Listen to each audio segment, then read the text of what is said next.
आणि ते आपल्याला कळेल. ठीक आहे, तर बघूया आपण अर्थ लिकेज टेस्ट. याच्यामध्ये काय करणे आपल्याला, अर्थ लिकेज टेस्टमध्ये सिरीज टेस्टिंग बोर्डद्वारा आपण या टेस्ट घेतोय. ठीक आहे, सिरीज टेस्टिंग बोर्डमध्ये काय करायचं आपल्याला, ज्या कॅपॅसिटर च्या टर्मिनल, जे 2 टर्मिनल निघलेले त्या 2 टर्मिनलच्या एका टर्मिनलला जोडून, आणि दुसरा जो सिरीज टेस्टिंगचा आहे एक लीड आपल्याला कॅपॅसिटरच्या टर्मिनलला जोडायची, आणि दुसरी जी लीड आहे ती याच्या बॉडीला जोडायची आहे. मग याच्यामध्ये जर कधी कंटिन्युटी येत असेल लॅम्पमध्ये सिरीज टेस्टिंग, तर हा काय आहे, जो कॅपॅसिटर आहे तो कॅपॅसिटर काय झालेला आहे तुमचा, अर्थ लिकेज आहे. म्हणजे याच्यामध्ये कुठंतरी ती कटलेला असेल आणि याच्यामध्ये कंटिन्युटी येणार असेल. ठीक आहे, तर बारी बारीने याला टेस्ट घ्यायची आपल्याला. अर्थ लिकेज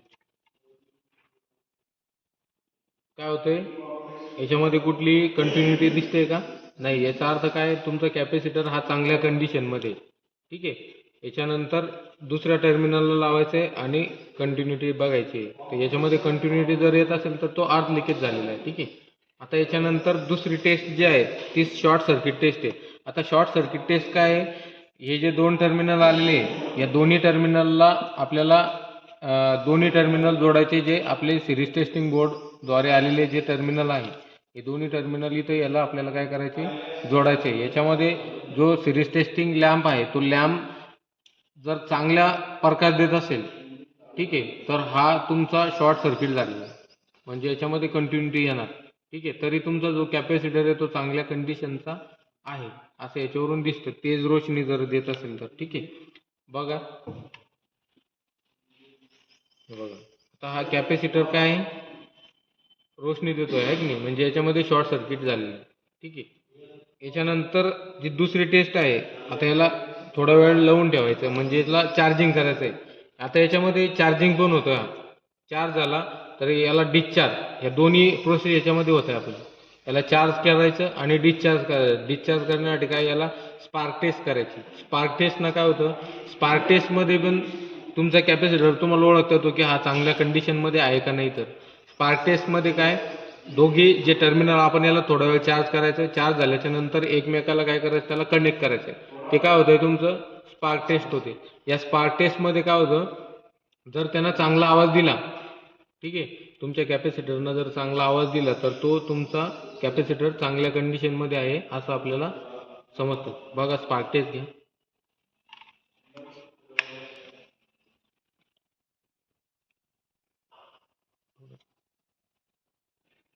दोन्ही टर्मिनल जे आहे ते एकमेकाला टच करायचे आणि याच्यामध्ये स्पार्क होईल. ती स्पार्क टेस्टवरती तुम्हाला जर याच्यामध्ये चांगला स्पार्क तयार झाला तर हा काय झाला, तुमचा जो कॅपॅसिटर आहे तो ओके कंडिशनमध्ये आहे असं आपण राय धरू. ठीक आहे, कर स्पार्क टेस्ट.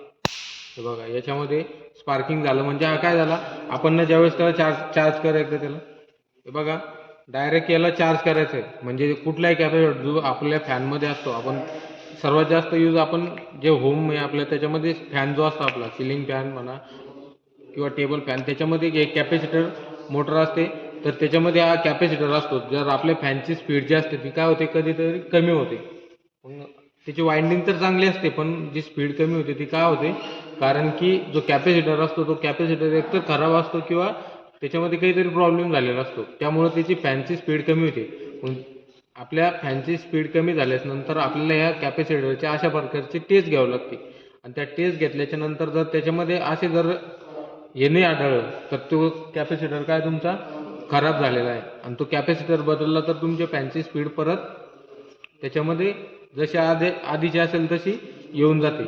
तर हा चार्ज करायचा, कुठलीही एक टेस्ट घेतली याच्यामधली तर त्या टेस्टवरती तुम्हाला हा कॅपॅसिटर समजून जातो. ठीक आहे, आणि या टेस्टनुसार आपल्याला ते कॅपॅसिटर बदलून तुमचा फॅन परत या कंडिशनमध्ये असेल त्या कंडिशनमध्ये आपण त्याला घेऊ शकतो. बघ एकदा टेस्ट बघ, म्हणजे हा कॅपॅसिटर आज दुसरा बघतो चालू कंडिशनमध्ये आहे का, दुसरा कॅपॅसिटर हा किती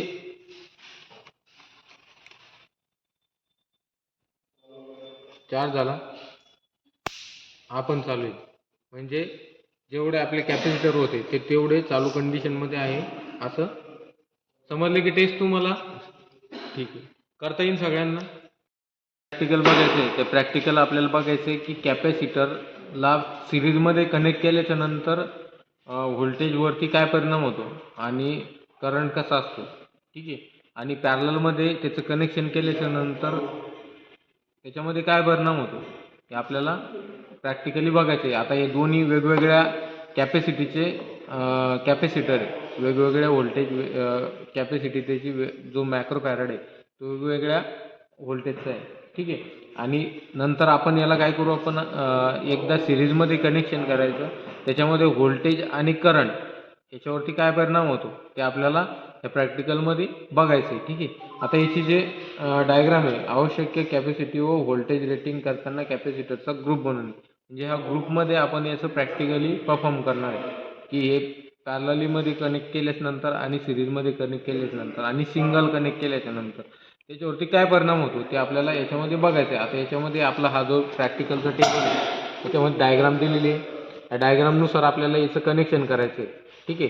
आपलं जे व्होल्टमीटर असतं ते व्होल्टमीटर आपण नेहमी सप्लायच्या ॲक्रॉसमध्ये म्हणजे पॅरललीमध्ये आपण त्याला कनेक्ट करत असतो. आणि जे ॲममीटर असतं ते ॲममीटर आपण नेहमी लोडच्या सिरीजमध्ये कनेक्ट करत असतो. कशाच्या? लोडच्या सिरीजमध्ये आपल्याला ॲममीटर कनेक्ट करायचं आहे आणि व्होल्टमीटर नेहमी आपण लोडच्या पॅरलली त्याला कनेक्ट करत असतो, ठीक आहे. आता हा कॅपॅसिटर आहे, या डायग्रामनुसार आपल्याला कनेक्शन करून घ्यायचे आहे. आपला सप्लाय व्होल्टेज व्होल्टमीटर आणि हा ॲममीटर आणि इथं आपला कॅपॅसिटर, ठीक आहे. तो किती मायक्रो फॅरडचा आहे ते आपण बघू. आता याला कनेक्ट करायचं आहे. आपल्याकडं दोन प्रकारचे मीटर आहे, ठीक आहे. दोन प्रकारचे काय, एक ॲनालॉग जो घड्याळीच्या सारखा दिसणारा जो असतो त्याला आपण ॲनालॉग टाईप मीटर म्हणतो, आणि दुसरा एक डिजिटली जो 7 सेगमेंट 3 सेगमेंट डिस्प्लेचा जो असतो त्या डिस्प्लेच्या मीटरला म्हणजे डिजिटली, जो डिजिटली आकडा आपल्याला दाखवतो, आहे की नाही. आणि याच्यावरती काय असते, ॲनालॉगवरती स्केल असते, जशी घड्याळावरती स्केल असते 1 2 3 4 पर्यंत लिहिलेलं असतं, तसे याच्यामध्ये आपले एक स्केल असते. म्हणजे ज्या ठिकाणी तुम्हाला घड्याळीसारखी स्केल दिसेल तर त्याला आपण काय म्हणतो, ॲनालॉग टाईप म्हणजे घड्याळीसारखा. आणि जो डिजिटली असतो त्याच्यामध्ये जे आकडे दिसतात, डिस्प्ले असतो, तो डिजिटली मीटर असतो. तर हे दोन प्रकारचे मीटर आहे की नाही. आता याच्यावरती काय आहे, याच्यामध्ये हा ॲममीटर आहे बघा, याला कसं ओळखायचं, इथं जे ए दिलेलं आहे की नाही, ॲममीटर ए, आणि इथं ए सी का डी सी याच्यावरती जे वेव्ह फॉर्म दिलेले आहे याच्यावरून आपल्याला तो कळायला पाहिजे की ही wave form sinusoidal wave form आहे का डायरेक्ट वेव्ह फॉर्म. तर याच्यावरती आपल्याला हा कोणता मीटर आहे, हा ॲममीटर आहे. याच्यावरती रेंज दिलेली आहे, कॉमन आहे, आणि 15 10 आणि 5 हे एवढ्या लोडवरती आपण याला जोडू शकतो. म्हणजे करंट आहे रेटिंग करंटची 5 ॲम्पियर 10 ॲम्पियर आणि 15 ॲम्पियरपर्यंत आपण याच्यावर ते करंट काय करू शकतो, मोजू शकतो, ठीक आहे. आता हा झाला तुमचा ॲममीटर, हा तुमचा ॲनालॉग टाईप व्होल्टमीटर आहे. इथं ए सी आणि डी सी दोन्हीसाठी चालणार आहे, ठीक आहे. इथे ए सी आणि डी सी दोन्हीसाठी आपण याला चालू शकतो. याच्यामध्ये रेंज दिलेली बघा 0.0 पासून तर 300 पर्यंत याच्यामध्ये व्होल्टेज आपण मोजू शकतो, ठीक आहे. सिंगल फेज जे व्होल्टेज आहे ते 0 ते 300 पर्यंत आपण याच्यामध्ये व्होल्टेज काय करू शकतो, मोजू शकतो. आता याच्यामध्ये जे ॲनालॉग टाईप मीटर आहे या ॲनालॉगला आपल्याला डायग्राममध्ये कनेक्शन करावं लागणार आहे. आणि हा तुमचा जो मीटर आहे याच्यामध्ये डायरेक्ट आपण कनेक्शन न करता डायरेक्ट याला सप्लाय देऊन याच्यामध्ये व्होल्टेज मोजू शकतो, नंतर याचा करंट मोजू शकतो, ठीक आहे. आता ते बघूया आपण कसं करायचं. या डायग्रामनुसार आपण कनेक्शन करून घेतले.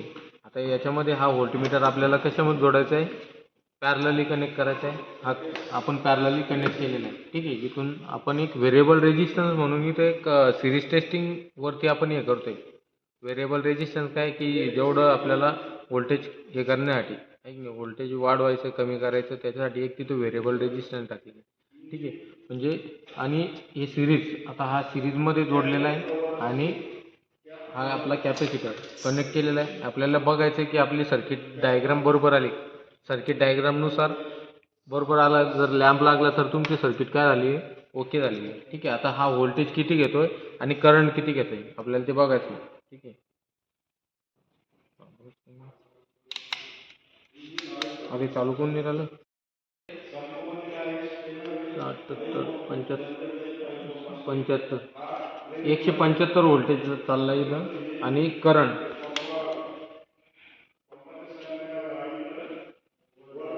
0.9 एम्पियर.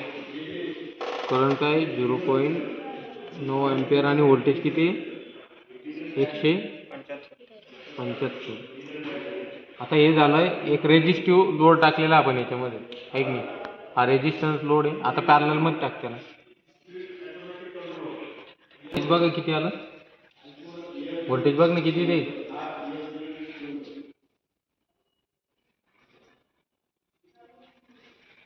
210 200 करंट किती आला 11 14.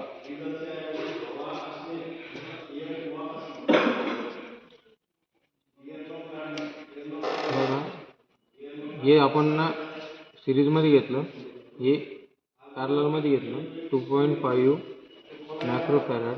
इथं व्होल्टेज किती घेतलंय 225 आणि इथं करंट किती घेतलं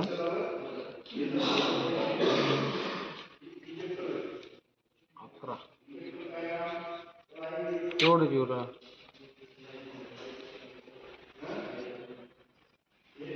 0.9.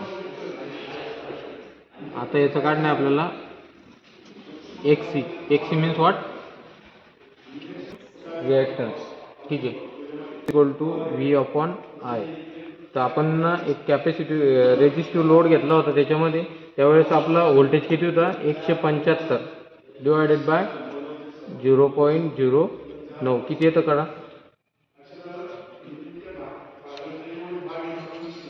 रिॲक्टन्स किती आला 1944 आधी.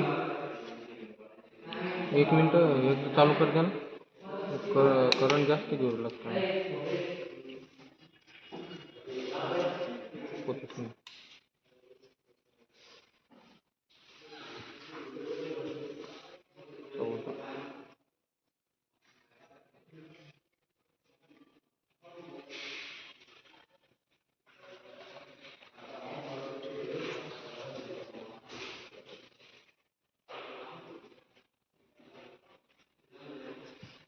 14.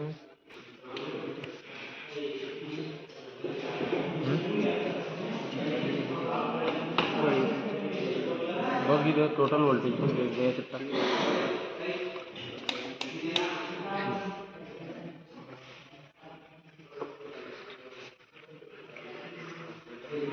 50 टोटल व्होल्टेज ना व्होल्टेज टोटल 50 करंट काय करंट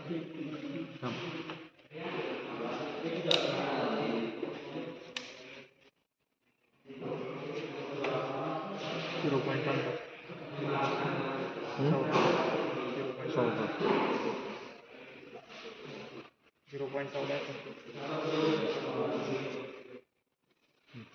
हां व्होल्टेज अक्रॉस कॅपॅसिटर वन जो लहान आहे तो त्याच्यात किती कमी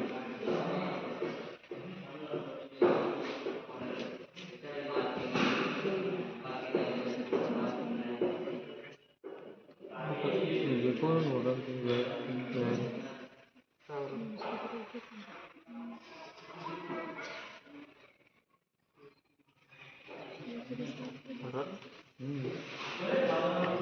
टेबल में रोड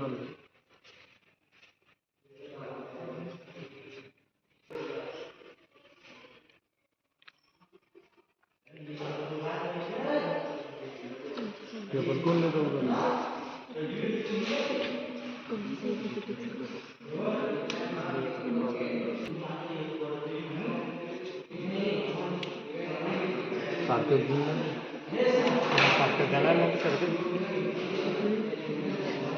रिॲक्टन्स आहे